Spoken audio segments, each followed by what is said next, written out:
प्रसूनचं लग्न होत नव्हतं. त्याला कोणीच मुलगी देत नव्हतं. तो आता 40 वर्षाचा झाला होता. उमाने त्याच्यासाठी मुलगी शोधण्याचा खूप प्रयत्न केला, पण त्याचं लग्नच होत नव्हतं. तो दिसायलाही खूप देखणा आणि श्रीमंत होता. त्याला त्याच्या शरीराची भूक झोपू देत नव्हती. त्याच्या शेजारी एक घटस्फोटी स्त्री राहत होती. तो तिला त्याच्या जाळ्यात अडकवण्याचा प्रयत्न करत होता. त्याने जसं ठरवलं होतं त्याच्या मनाप्रमाणे सगळं होत होतं. एकदा रात्री तो तिच्या घरी गेला आणि रात्रभर तिच्यासोबत. रात्रीचे 2 वाजून गेले होते. अजून प्रसून घरी आला नव्हता. गेले काही दिवस तो रोजच रात्रीपर्यंत घराबाहेर असायचा. उमाही त्याची वाट बघत जागी होती. गेटच्या आवाजानं ती उठून बाहेर आली. ड्रायव्हरनं दारूच्या नशेत असलेल्या प्रसूनला आधार देत घरात आणलं. उमा संतापून ओरडली, "अरे, काय दुर्दशा करून घेतली आहे स्वतःची. किती अधोगती अजून करून घेशील. स्वतःची अजिबात काळजी नाहीये तुला." प्रसूनही तसाच ओरडला. शब्द जड येत होते, पण आवाज मोठाच होता. "तू आधी उपदेश देणं बंद कर. काय केलं आहेस ग तू माझ्यासाठी? मला लग्न करायचंय, हजारदा सांगतोय, पण तुला तुझ्या आरामातून वेळ मिळेल तेव्हा ना. स्वतःचा मुलगा असता तर 10 ठिकाणी जाऊन मुलगी शोधली असती. तुला माझ्या पैशावर मजा मारायला मिळते. साड्या, दागिने, आलिशान गाडीतून फिरायला मिळतंय. तुला काय कमी आहे? पण मला तर माझ्या शरीराची भूक भागवायला काहीतरी करायलाच हवं ना. आधीच मी त्रस्त असतो, त्यात तुझ्या बडबडीने डोकं उठतं." तो लटपटत्या पायांनी त्याच्या खोलीत निघून गेला. धाडकन दार लावून घेतलं. प्रसूनच्या बोलण्यानं उमाच्या हृदयाला भोकं पडली. ती उरलेली सगळी रात्र तिने रडून काढली. प्रसून तिच्या बहिणीचा मुलगा. त्याच्यासाठी तिनं आपलं सगळं आयुष्य वेचलं. वडिलांच्या म्हणण्याकडे दुर्लक्ष केलं. लग्न केलं नाही. सगळे लक्ष प्रसूनवर केंद्रित केलं होतं. मीराताईचे यजमान सुरुवातीला प्रसूनला भेटायला यायचे, पण उमाच्या लक्षात आलं त्यांचा तिच्यावरच डोळा आहे. एकदा त्यांनी अतिप्रसंग करण्याचा प्रयत्न केला, तेव्हा तिनं सरळ त्यांच्या कानाखाली वाजवली. त्यानंतर ते कधीच इकडे फिरकले नाहीत. उमानंही त्यानंतर कुठल्याही पुरुषाला आपल्या आयुष्यात जागा दिली नाही. प्रसूनच तिचं वर्तमान काळ आणि भविष्यकाळ होता. त्याच्या आनंदातच तिचाही आनंद होता. तिच्या अतिलाडानंच खरं तर तो बिघडला होता. अभ्यासात बरा होता, पण त्याच्या डोळ्यापुढे स्वप्न मात्र पैसेवाला बडा आदमी बनण्याची होती. तो B.Com झाल्यावर उमाने MBAला ॲडमिशन मिळवण्यासाठी खूप पैसे खर्च केले. एकदा त्याला नोकरी लागली की छान मुलगी बघून लग्न करून द्यायचं आणि आपण आपलं म्हातारपण आनंदात घालवायचं, असा उमाचा बेत होता. प्रसून दिसायला वडिलांसारखाच देखणा होता आणि त्यांच्यासारखाच लंपट आणि बेजबाबदारही. जेव्हा तो MBAच्या दुसऱ्या वर्षाला होता तेव्हाच जया नावाच्या मुलीच्या प्रेमात पडला. खरं तर त्यानं तिच्या करोडपती वडिलांचा पैसा बरोबर हेरला होता. त्याच्या देखण्या रूपावर आणि गोड गोड बोलण्यावर भाळलेल्या जयानं एक दिवस घरातून खूपसे दागिने घेऊन पळ काढला. दुसऱ्या दिवशी सकाळी पोलिसांनी उमाच्या घराचा दरवाजा ठोठावला. तिला बिचारीला काहीच कल्पना नव्हती. ती पोलिसांना काय सांगणार. 2 दिवस पोलीस कोठडीत काढल्यावर तिची सुटका झाली. 2 महिने लपतछपत काढल्यावर शेवटी पोलिसांनी जया व प्रसूनला शोधून काढलंच. जयाच्या वडिलांनी आपला पैसा व प्रतिष्ठेच्या जोरावर लेकीला तर सोडवली, पण प्रसून मात्र 2 वर्ष तुरुंगात होता. उमासाठी हा फार मोठा धक्का होता. पैसा गेला, समाजात नाचक्की झाली, पण प्रसूनचं प्रेम ती विसरू शकली नाही. तो तुरुंगातून सुटून आला तेव्हा ती त्याच्यासाठी तुरुंगाबाहेर उभी होती. तिच्या खांद्यावर डोकं टेकून प्रसून लहान मुलासारखा रडला. मग त्यांनी ते शहर सोडण्याचा निर्णय घेतला. थोडंफार सामान घेऊन दोघंही पुण्याला आले. बऱ्याचशा वस्तीत छोटंसं घर घेतलं. प्रसून नोकरी शोधू लागला. उमानं काही ट्युशन्स मिळवल्या. प्रसूनला एका प्लेसमेंट एजन्सीत नोकरी मिळाली. अंगभूत हुशारी व तीक्ष्ण नजर या जोरावर प्रसूननं तिथली कामाची पद्धत पटकन शिकून घेतली. ते धंद्यातले बारकावे जाणून घेतले. वर्षभरातच त्यानं स्वतःची कंपनी सुरू केली. 5-6 वर्ष चांगली गेली. आता पॉश कॉलनीत बंगला, आलिशान गाडी, शोपर, पैसा आकडा सगळं होतं, पण प्रसूनचं लग्न होत नव्हतं. एक जण लिव्ह इन रिलेशनशिपमध्ये 6 महिने राहिले, पण मग तीही सोडून गेली. प्रसून अत्यंत तापट आणि अहंकारी होता. पत्नीला गुलाम म्हणून वागवण्याच्या त्याच्या वृत्तीमुळेच मुली लग्नाला नकार द्यायच्या. प्लेसमेंटसाठी येणारी मुलं कमिशन देऊन निघून जायची, पण श्रेयाला त्यानं चांगल्या नोकरीच्या आमिष दाखवून तिच्याशी संबंधही ठेवले. वर त्याची फोटोग्राफी करून तिला ब्लॅकमेल करू लागला. ती घाबरून त्याला भरपूर पैसे देऊ लागली. मग तर त्यानं अनेक मुलींना या पद्धतीनं फसवलं. श्रेयानं व इतर दोघींनी पोलिसात तक्रार केल्यावर ऑफिसवर पोलिसांनी धाड टाकली. कसाबसा तो त्या प्रकरणातून सुटला. या सर्व गोष्टीचा उमाला अजिबात पत्ता नव्हता. दुसऱ्या दिवशी सकाळी चहाचा ट्रे घेऊन उमा जेव्हा प्रसूनच्या खोलीत गेली तेव्हा तो चांगल्या मूडमध्ये होता. रात्रीच्या रागाचा कुठे मागमूसही नव्हता. प्रसून, तू इंटरनेटवर तुझा प्रोफाईल रजिस्टर करून घे. एखादी चांगली मुलगी भेटेलही, तिनं प्रेमानं म्हटलं. होय मावशी, मी केलंय. तोही उत्तरला. मीही प्रयत्न करते. मावशी म्हणाली. मावशी, कुणी घटस्फोटीतही चालेल. मी हे आता 40ला आलोच की. प्रसून म्हणाला. मावशीनं मॅरेज ब्युरोमध्ये नाव नोंदवलं. प्रोफाईल बनवून नेटवर टाकलं. चांगले फोटो त्यावर टाकले. इकडे प्रसूनला ऑनलाईन चॅटिंग करताना मान्यताची फ्रेंड रिक्वेस्ट दिसली. त्यानं होकार दिला. दोघांचं चॅटिंग सुरू झालं. मान्यता स्वच्छ मनाची मुलगी होती. तिनं स्वतःविषयी सगळं खरं खरं प्रसूनला सांगितलं. प्रसूननंही तिला खूप गोड गोड बोलून भुलवलं. त्यानं अधिक खोलात जाऊन माहिती मिळवली की मान्यताच्या वडिलांचा व्यवसाय आहे. कॅनॉट प्लेसमध्ये 3 मजली घर आहे. खाली दुकानं आहेत. त्याचं भाडंच लाखात येतं. आणि मान्यताच त्या सगळ्यांची एकमेव वारस आहे. त्यानं उमाला म्हटलं, मावशी, माझ्यासाठी हे स्थळ खूपच योग्य आहे. मान्यतेचा घटस्फोट झालाय. तिला एक लहान मुलगा आहे. आई वडिलांची एकुलती एक मुलगी आहे. पुन्हा लग्न करणार नाही म्हणते. पण तिला लग्नासाठी राजी करावं लागेल. त्यानं प्रोफाईल उघडून मान्यताचे फोटो मावशीला दाखवले. अशा बाबतीत हुशार प्रसून एजंटच्या मध्यस्थीने मान्यताच्या घराच्या जवळच एक फ्लॅट भाड्यानं मिळवला. उमा तिथं शिफ्ट झाली. तिनं सोसायटीत सगळ्यांच्या ओळखी करून घेतल्या. तिथल्या किटी पार्टीची ती सभासद झाली. 1-2दा प्रसून येऊन गेला. माझा मुलगा अशी तिनं ओळख करून दिली. सोसायटीत तर बसताना चांगलं बसवलं. मग एका किटी पार्टीत मान्यताच्या आईशीही ओळख झाली. ती ओळख उमानं जाणीवपूर्वक वाढवली. मुद्दाम त्यांच्याकडे येणं जाणं वाढवलं. माझा मुलगा आहे. शिक्षण, रूप, पैसा, व्यवसाय सगळं आहे. पण लग्न करायचं नाही म्हणतो.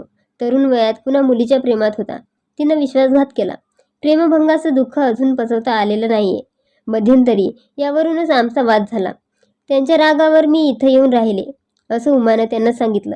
उमानं एकदा मुद्दामच विचारलं, माफ करा, पण तुम्ही अन मान्यता, तिचे बाबा असे उदास अन दुःखी का दिसता?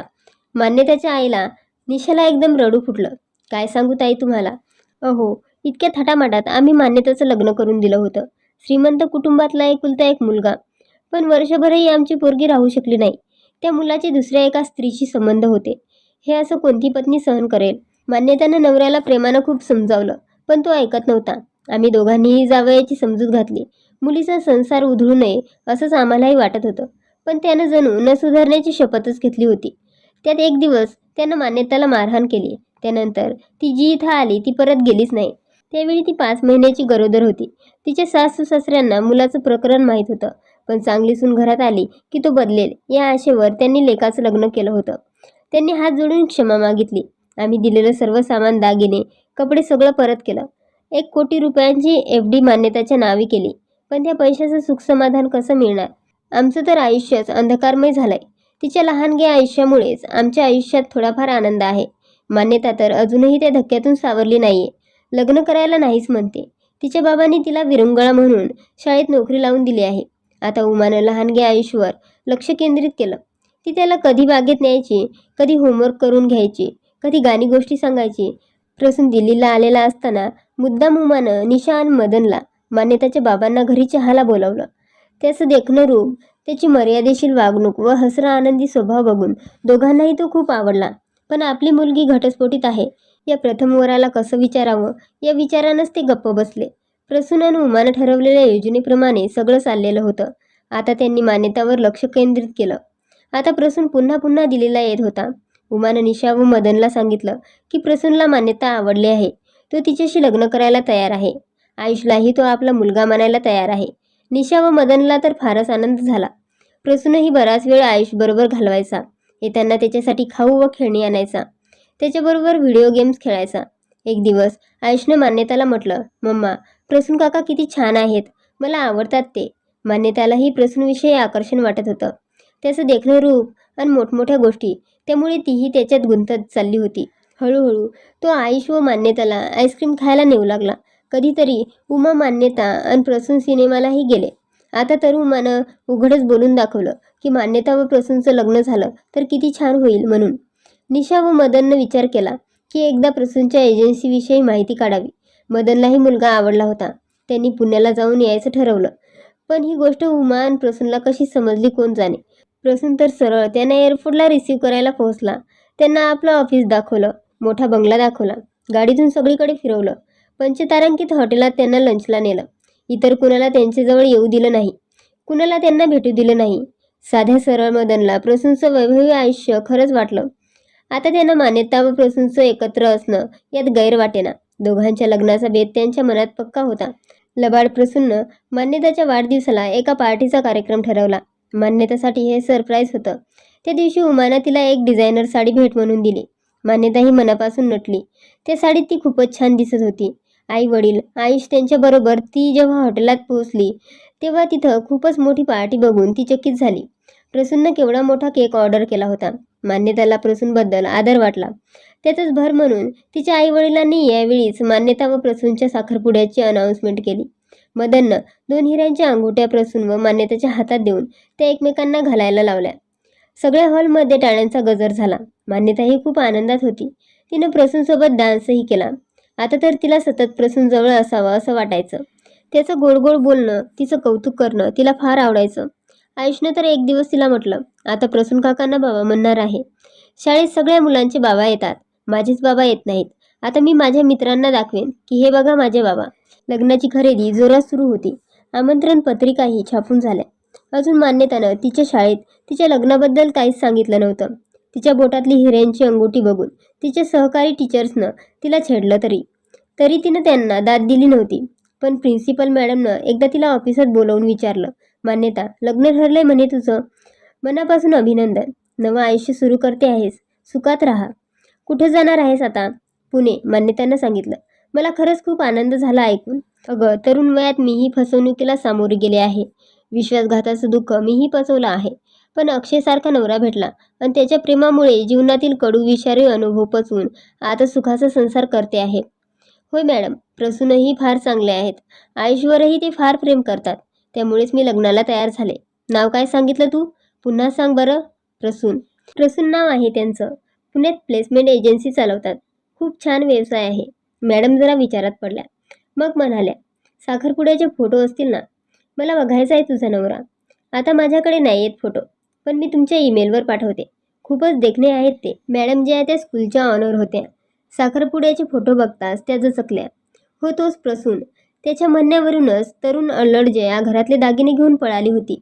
मान्यताला सांगावं का? पण नको. कदाचित इतक्या वर्षात प्रसून बदलला असेल, सुधारला असेल. तरीही शोध घ्यायला हवा. शहानिशा करावीच लागेल.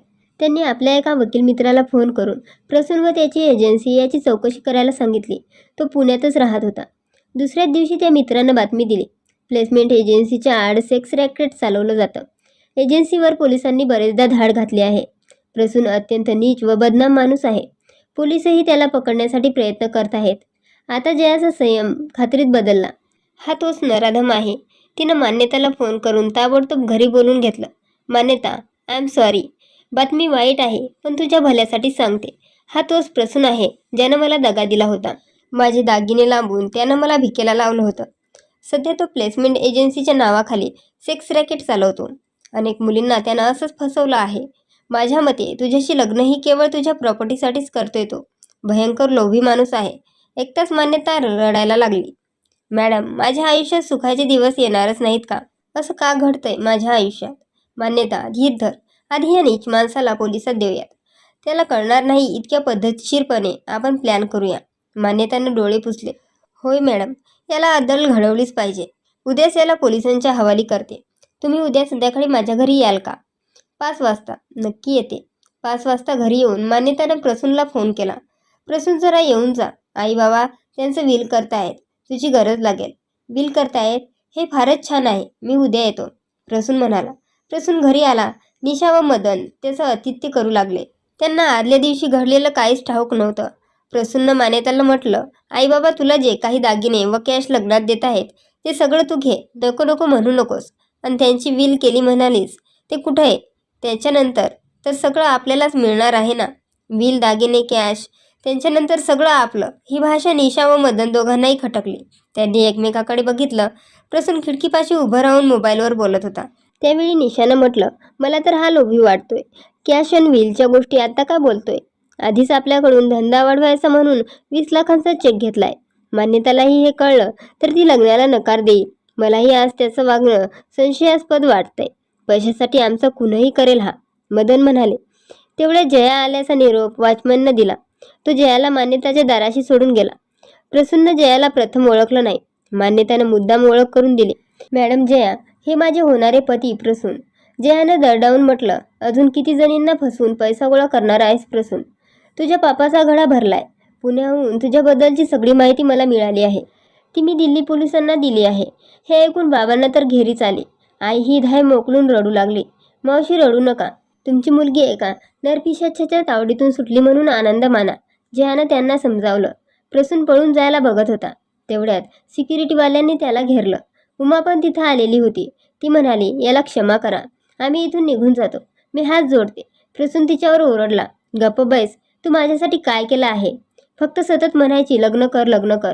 झालं माझं लग्न. आता उमाचाही संयम संपला. माझं सगळं आयुष्य मी त्याच्यासाठी झिजवलं.